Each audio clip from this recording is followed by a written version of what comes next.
this issue. And we also have some charts provided to us by John Lott Jr. He's the president of Crime Prevention Research and that center. He's an expert on the issue. He'll join us in a few minutes tonight. Now, look at this chart about the Chicago murder rate. Now, relative to the other 9 largest U.S. cities, the yellow vertical line that you see there indicates when they ban handguns. And as you can see, after gun control, over the years, the murder rate went up. Now, the same goes for Washington, D.C. As John Lott's research shows, D.C.'s murder rate relative to the other 48 large U.S. cities, excluding Chicago, went up after they banned handguns. We also have examples from foreign countries in case you're interested. Remember, after Great Britain, they banned handguns. The homicide rate, it spiked and then slowly began to go down, only slowly. And here's another example from Ireland. After that country passed gun control legislation, the murder rate actually increased. And then there's Jamaica. Look at how the murder rate also increased after they put gun control in place. There's also this revealing statistic out of France. They have some of the strictest gun control laws on the planet. And France has had more casualties from public shootings in 2015 than during the entire Obama presidency. And finally, the left, they love to say that giving people the right to carry doesn't prevent crime. But the figures, the truth, the data, it shows otherwise. Let's take a look. This chart shows violent crime before and after right to carry laws were enacted in the United States. And as you can see, having more citizens that are armed leads to a decrease in violent crime. Those are the facts. Here's another graphic on murder rates before and after right to carry laws were put into place. Now, also, the U.S. murders have plunged as a result. And as John Lott Jr. points out, as more people, in fact, carry guns, you see further drops in both of those statistics. Now, this is why this show will never be like the rest of the mainstream media. We actually care about truth, about facts. The left, they don't believe in your right as the American people to be responsible, that you have the right to defend yourself, your children, in your home, in your community. They only seem to believe in big government, not the individual, which is why they try to exploit these tragedies and rush to judgment to push what is a radical, rigid, leftist agenda that infringes on your constitutional rights, even though it is not supported by data, not supported by facts. It's beyond shameful. Another question, how many of these celebrities, how many of these late night comedians, how many of these politicians, when they go out in public, how often do they have armed guards with them or bodyguards with them? Really? The rest of us, most Americans, they can't afford that. Joining us now with reaction, president of the Crime Prevention Research Center, John Lott, and Fox News legal analyst Bob Massi. John, I'll start with you. You provided a lot of this research. How many years have you been investigating more guns, less crime? And I know you have many variations of your book that has come out. I've been doing crime for about 30 years. Concealed handguns and other types of gun crimes I've been looking at for about 20 years or so. All right, and you know, when you say this, it's almost like it's Alka-Seltzer in water. You say, if there's more guns, if people have a right to carry, if people have a right to defend themselves, there's going to be less crime. And in a liberal's mind, they say, that's just impossible, that's illogical. Explain why, in fact, your data proves out what to be true. Well, look, I think people understand you can deter criminals if you have higher arrest rates, higher conviction rates, longer prison sentences, the death penalty, things that make it riskier for criminals to go and commit crime. But the fact that a victim might be able to go and defend themselves also makes it riskier for criminals to go and commit crime.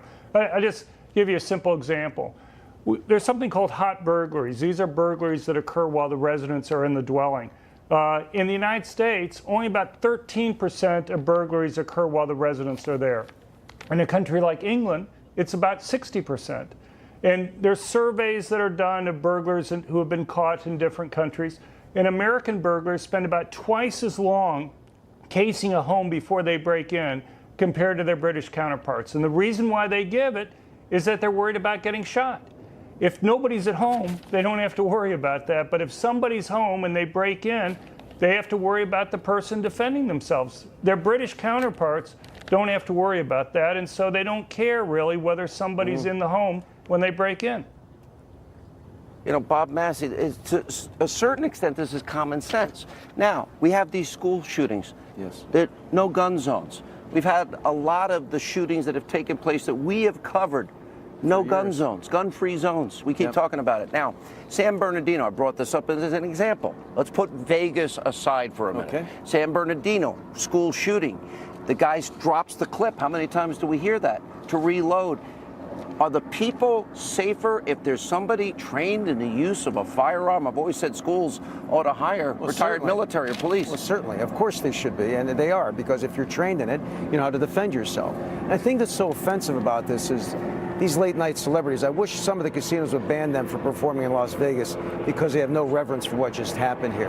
And the other thing you cover so often, Sean, is wasn't there a period of time where the Democrats controlled Congress when Obama just became president? If they were that concerned about it, why didn't they do it then? And now they laid off on us all these years later. How did Obama ignore Chicago, his own adopted hometown? All right, so in the information we got from the presser just earlier, all right, so it seemed like the shooter, who seems like a ghost in many ways, all right, so he had long-distance rifles. He had modified them, but he also had handguns. He did. Seems like he probably wanted to escape and get away, would be my assumption. Actually, they said, and I don't understand how he would have, but the sheriff actually said that there wasn't some type of escape he may have had planned. I'm not sure, based on the layout of that particular room or suite, how that would have happened. The thing that we did learn in that press conference was the bravery of that security guard. Because that security guard, man, big time bravery that probably really saved a lot of lives. John, let me ask you, we heard about Tamarite, and I have a one-sheeter on this. Very explosive. I have somebody that was on the terrorist task force here in Vegas. He said, if in fact you have 20, 30 pounds of this, and you set it up right, and you fire a gun at it, it would be like napalm in the neighborhood. What can you tell us about it? Well, look, I mean, this guy obviously put a lot of thought into a lot of different ways of killing people. He had bombs at home. He had explosives in his car, as you're talking about. You know, possibly if he hadn't been able to get a hotel room on that side of the hotel, who knows? He may have tried to drive his car into the crowd and try to set it off and kill people that way. You know, that's, you know, we see so many different ways. He described it as, it would be like napalm. Right, well, you'd have a that lot was of people dropped into burning a to crowd. death. Yeah, I mean, it would be a really horrible death. But I just wanted to mention one thing about the gun-free zones. I'm up on a break, John. Okay. Yeah, quick on the gun-free zone, real quick.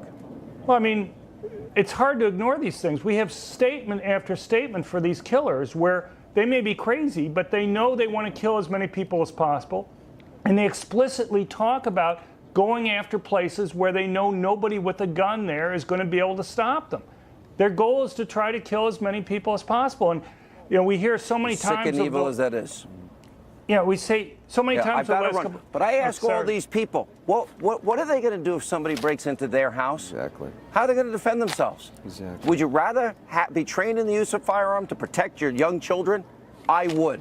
Don't take away our rights to defend ourselves when you have your armed security guards and security guards that surround you everywhere you go because you're famous. Bob, I'm so sorry what happened in this town. Great people here. Thank you so much for being here. Our thoughts and prayers are with you. Thank you, sir. All right, when we come back, you're going to meet a husband. His wife died in his arms Sunday night at this Las Vegas shooting. And you'll hear stories of heroism that will literally open your heart as we continue from Vegas.